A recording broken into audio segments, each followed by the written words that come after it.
Over the past 48 hours, the Russian aerospace forces, together with missile forces, have launched more than 150 missile strikes against military installations and energy infrastructure facilities in Ukraine. The most interesting thing is that as of December 22, 2024, Russian missiles are still raining down on Ukraine. Simultaneously with this, the Russian army continues its victorious offensive in all directions of the front. By the way, the loss of the strategically important city of Kurakhovo by the Ukrainian army came as a real shock to the Ukrainian General Staff and its NATO military advisors.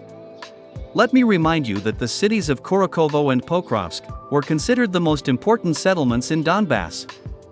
Their loss would mark the transition under the control of the Russian army of not only the entire territory of the Donetsk People's Republic, but also the beginning of offensive actions towards the Dnipropetrovsk region.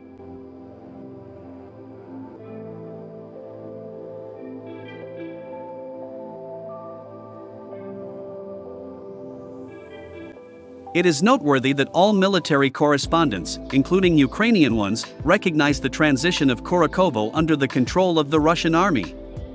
In particular, the authoritative war correspondent Yuri Kotnak stated that the Ukrainian army units were completely dislodged from the central and western parts of Kurakhovo.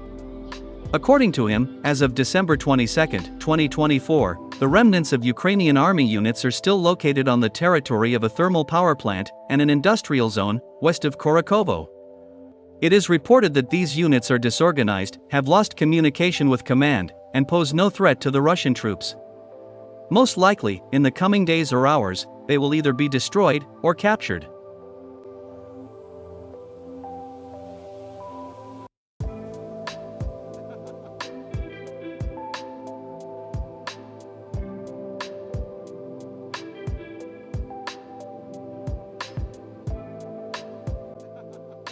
At the same time, war correspondents note that as a result of the fighting in Kurakhovo, the city has not received significant damage. It is reported that almost all high-rise buildings and construction in the industrial area of this city remained intact. By the way, this fact caused dissatisfaction with the well-known German journalist and Russophobe, Julian Rops.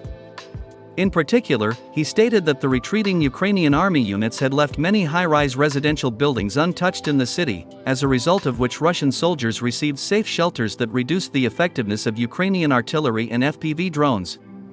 According to him, the Ukrainians needed to destroy all the buildings of the city.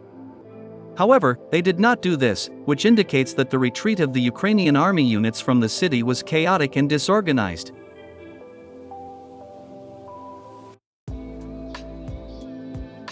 By the way, the Western media still do not cover the loss of the strategically important city of Kurakhovo by the Ukrainian army.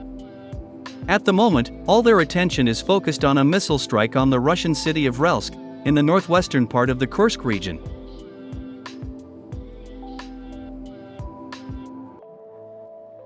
The fact that the Ukrainian High Military Command decided to launch a missile attack on the Russian city at the very moment when the Ukrainian army lost Kurakhovo indicates that the Kiev regime has decided to once again distract the world media from another major defeat of Ukrainian troops on the battlefield.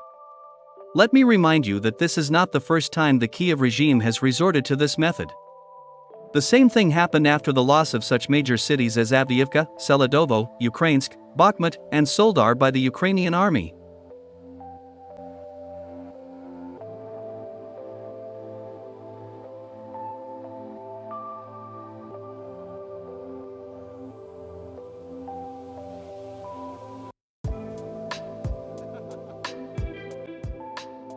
At the same time, military experts note that the Ukrainian army's missile strikes are becoming increasingly indiscriminate with each new time. For example, the missile attack on Rylsk looked more like a terrorist act than a military operation. The fact is that the Ukrainian army and NATO forces attacked this city in the afternoon, when there were many people on the streets. Moreover, American missiles rained down not on military installations, but on a school, a bus station, a cultural center, a pedagogical college, and a local wedding house. Seeing all this, even many pro-Ukrainian Western experts and analysts were forced to admit that the missile attack on Rylsk was more like a terrorist act, an act of intimidation aimed at terrifying the citizens of the Kursk region.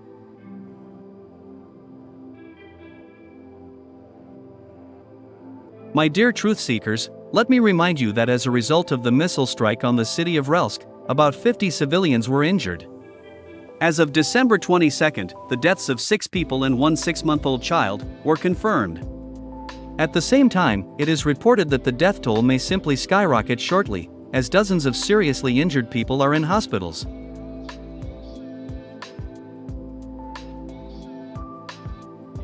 According to the acting governor of the Kursk region, Alexander Kinstein, only civilian objects of the city, including 3 apartment buildings and several private houses, were damaged due to this missile attack. According to him, these civilian facilities were attacked by American HIMARS multiple launch rocket systems, armed not only with conventional missiles, but also with ATACMS ballistic missiles. I am absolutely sure that the perpetrators and customers of this terrorist attack will receive well-deserved retribution. Security forces and the army of our country will do everything possible to punish these criminals, the acting governor of the Kursk region Alexander Kinstein said.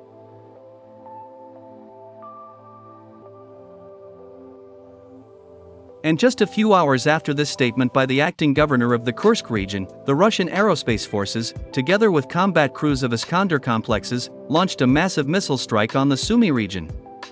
In particular, on the morning of December 21, 2 Russian Su-35S fighter jets attacked the military base of the 21st Separate Mechanized Brigade of the Ukrainian Army. It is reported that Russian fighter jets attacked this military facility at the time of the construction personnel of the base on the parade ground.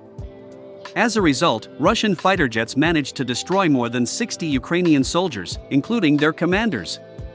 In addition, about 20 armored vehicles and pickup trucks were also destroyed.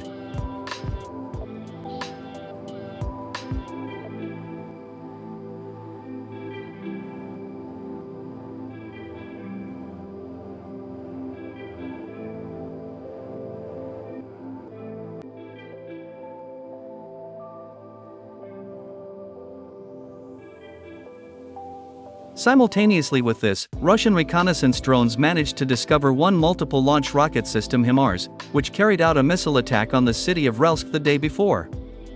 At the same time, sources in the Russian military department confirmed that at the time of the discovery of this American missile system, the enemy was preparing for another missile attack on Russian territory. Immediately after that, the Russian Iskander-M ballistic missile launched a pinpoint strike on the American multiple launch rocket system. Later, the reconnaissance drone confirmed the complete destruction of the target. According to the Russian military, as a result of this strike, the multiple launch rocket system HIMARS, along with a combat crew, was completely destroyed. Representatives of the Russian military department confirmed the death of 2 U.S. Army officers, who entered flight data into the ATACMS ballistic missiles. In addition, an escort vehicle carrying 3 officers and 1 soldier of the Ukrainian Army was also destroyed. All of them are reported dead.